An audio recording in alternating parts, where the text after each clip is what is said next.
Hey everyone, and welcome to This Explainer. I am literally so thrilled you're here today because we're going to unpack something truly magical.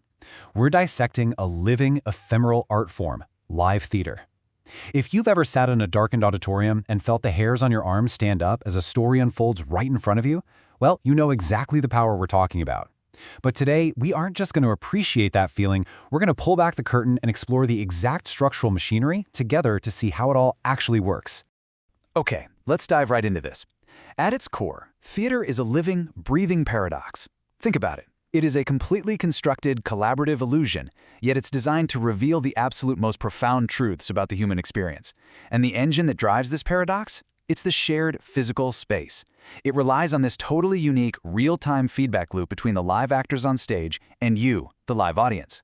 An actor might intentionally hold a pause just a fraction of a second longer simply because they can feel the collective bated breath of the crowd in that specific room. You lean in because the vulnerability you're witnessing is raw, it's unfiltered, and it's happening right now.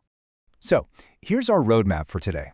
First, we'll look at the living paradox, followed by stage architecture, story versus plot, the plot journey, core elements, and finally, catharsis. Actually, we're going to build this explainer using the very metadramatic arc we're studying, starting with our baseline exposition right now and climbing all the way to a climax. All right, kicking things off with Section 1, the living paradox, focusing on real-time connection. Now, what's really interesting about this slide is the stark contrast between film and theater. You know, when a film is recorded, it's captured perfectly on a hard drive or the cloud. It's locked in time, projected identically in thousands of cinemas worldwide, whether you're watching it today or, say, 50 years from now. But theater? Theater is entirely ephemeral. It's an event that occurs in real time and basically vanishes the second it's over. The exact performance you see on a random Tuesday night will literally never exist again. It absolutely demands that shared physical space where living actors and a live audience commune for just a few fleeting hours. Moving right along to Section 2, Stage Architecture, the vessel of the story. Before we can even understand how a plot unfolds, we really have to look at the physical container holding it. Within this architectural frame, actors work to create a localized reality, and separating their reality from ours is what we call the fourth wall. Imagine the proscenium arch as a giant picture frame. The fourth wall is like an invisible barrier stretched across that frame.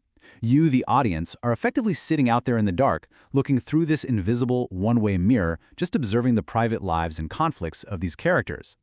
But hey, the rules of theater are meant to be played with. Yes, I am speaking directly to you right now. I'm looking right at you, the viewer. Boom, we just broke the fourth wall. When an actor turns their attention outward and acknowledges the crowd to share private thought, they momentarily shatter that entire illusion. It's an incredibly powerful tool to forge a direct, intimate confession and make the audience an active participant in the story. So how do actors know where to stand? It's not random. Actually, scratch that. Every single step an actor takes within the boundaries of that fourth wall is meticulously planned through a process called blocking. And this isn't just about making sure everyone is visible from the cheap seats. Directors use blocking to deliberately manipulate the visual landscape. Long before a single line of dialogue is even spoken, the physical distance between two characters can visually signal a major shift in power, a sudden emotional rift, or some hidden alliance. The architecture of the stage is constantly, quietly communicating with you. Which brings us to Section 3, story versus plot, the dramatic engine. Let's look at the actual rising action of our own explainer here. People mix these terms up all the time, but in theater, they are drastically different. A story is simply a chronological timeline of events. The king died, and then the queen died, right? It tells us what happened, but honestly, it's a bit like reading a dry Wikipedia summary. A plot, however, maps out the crucial cause and effect relationships. The king died, and then the queen died of grief. That addition of grief is the whole shebang. It provides the dramatic irony, the motivation, and the psychological linkage that shifts the landscape and propels these characters through an obstacle course of conflict. All right, Section 4, the plot journey. It's time for climbing the mountain. We are now approaching the core structural architecture of narrative. You can truly visualize this framework as climbing a steep mountain peak. Every compelling plot journey relies on an underlying skeleton, a standard dramatic structure composed of 5 systematic phases. We've got exposition, inciting incident, rising action, climax, and falling action with resolution. These steps are specifically designed to build, sustain, and eventually release dramatic tension over time. Let's break down exactly how they function. And this brilliantly illustrates the point. Let's look at Shakespeare's masterpiece, Hamlet. We begin with the exposition, which establishes the baseline status quo. We're introduced to a mourning Denmark, a grieving Prince Hamlet, and a court hastily trying to move on. We absolutely have to know this baseline so we can appreciate it when it inevitably shatters. That shattering, that's the inciting incident, the exact spark that presents a problem. Here, it's the appearance of the ghost commanding Hamlet to avenge his murder. Without this spark, there's no play. It's literally just a prince walking around a drafty castle. Once the ghost speaks, a new trajectory becomes totally unavoidable. Once that spark is lit, bam, we enter the rising action. This forms the absolute bulk of the play. It is a total pressure cooker. It's an obstacle course of escalating complications, secrets uncovered, and external adversaries.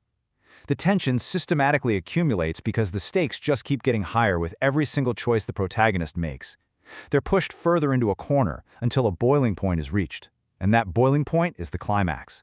It is the absolute peak of dramatic tension. The conflicts converge, forcing a definitive crisis from which the protagonist cannot retreat. It's the ultimate point of no return. So, following that explosive crisis, we hit the falling action and the resolution. The falling action explores the immediate fallout of the climax. We start to untie the narrative threads, a concept known by the French term dénouement, which literally translates to untie. Now, it is absolutely vital to remember that resolution does not guarantee a happy ending. Often in theater, it's quite the opposite. What it guarantees is a new, altered status quo. The characters who survived are forever changed, the world has shifted, and a fresh equilibrium is achieved. Moving into Section 5, let's explore the core elements: conflict, theme, and spectacle. Because look, a map is just lines on paper until it's brought to life. A theatrical production relies on these three tandem elements to really animate the experience. We're talking conflict, theme, and spectacle. Let me emphasize this right now. Conflict is the absolute lifeblood of theater. Without it, a script completely stagnates. This friction usually takes the form of man versus self in some internal moral dilemma, or man versus an oppressive society. Alongside conflict, we have the theme, which is the underlying philosophical question, and spectacle, which encompasses the entire sensory world of the production. So the crucial point is how these elements interact, particularly plot and theme. If the plot describes the literal events happening on stage, the theme explains what the play is actually about underneath it all. Arthur Miller's The Crucible is a perfect example of this. The literal plot is about the historical Salem witch trials, but the plot is merely a vehicle. The deeper theme, the philosophical inquiry, is a profound exploration of mass hysteria and modern political persecution. And bringing that thematic conflict right to the audience's senses is spectacle. Now, spectacle is not just pretty background decoration. It is a highly active storytelling agent. Imagine a scene where the dialogue is completely calm, but the stage is suddenly washed in a harsh, saturated red light. Instantly, your brain registers a descent into rage, danger, or madness.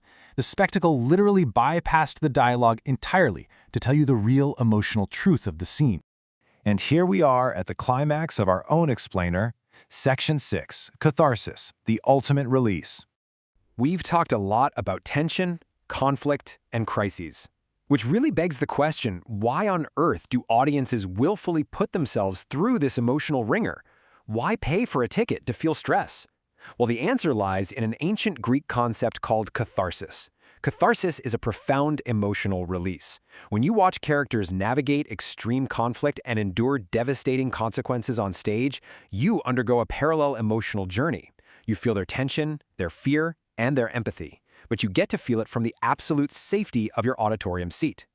When the curtain finally falls and that resolution is reached, all of that built-up emotional tension just washes away.